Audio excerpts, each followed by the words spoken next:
السلام علیکم ورحمۃ اللہ تعالی وبرکاتہ۔ اسلامک معاشرہ یوٹیوب چینل پر سوالات حاضر ہیں۔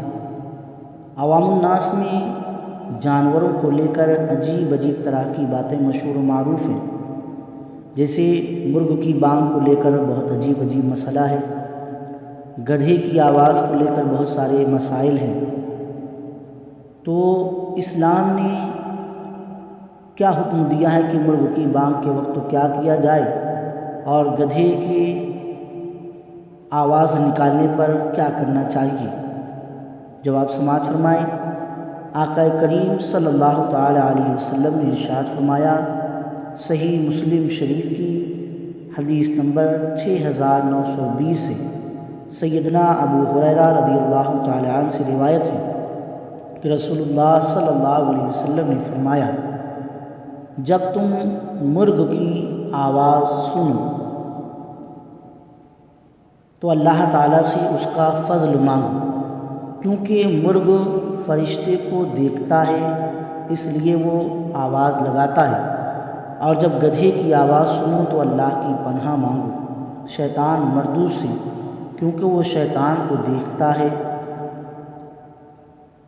حدیث شریف میں آتا ہے کہ جب مرغ کے بولنے کی آواز سنو تو اللہ تعالیٰ سے اس کا فضل مانگو، کیونکہ مرغ اس وقت فرشتے کو دیکھتا ہے۔ بے شمار پرندے اس دنیا میں موجود ہیں، لیکن کسی دوسرے پرندے کے بولنے پر کسی دعا کے پڑھنے کی روایت نہیں ملتی، مگر مرغ کے بولنے پر دعا کی تعلیم آقا کریم صلی اللہ علیہ وسلم نے دی، اور اس کی علت یعنی وجہ یہ بتائی گئی کہ وہ فرشتہ دیکھتا ہے، اور فرشتے نوری مخلوق ہیں، گناہوں سے پاک ہوتے ہیں، معصوم ہوتے ہیں۔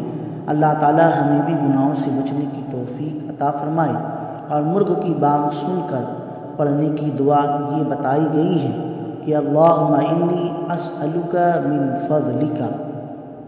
حدیث شریف میں آتا ہے کہ جب کتے کو بھونکتے اور گدھے کو آواز لگاتے سنو تو تعوذ پڑھنی چاہیے،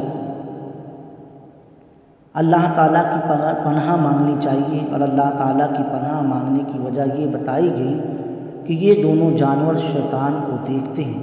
معلوم ہوا کہ جب جانوروں کے شیطان کو دیکھنے پر اللہ تعالیٰ کی پناہ مانگنے کی تعلیم دی گئی ہو تو یہ بات اولا تر ہوئی کہ جب کسی کو شیطانی فعل کرتے دیکھو تو پناہ طلب کریں، اور حسب استطاعت برائی کرنے والے کو برائی سے روکے، نہیں تو اسے برا جانے۔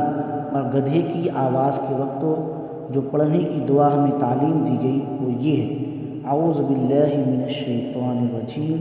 لہٰذا ہمیں چاہیے کہ من گھڑت باتوں پر اعتقاد نہ رکھے، بلکہ جو احادیث مبارکہ میں آقا کریم صلی اللہ علیہ وسلم نے اپنی زبان فیض ترجمان سے احکام بیان فرمائے اس پر عمل کرے۔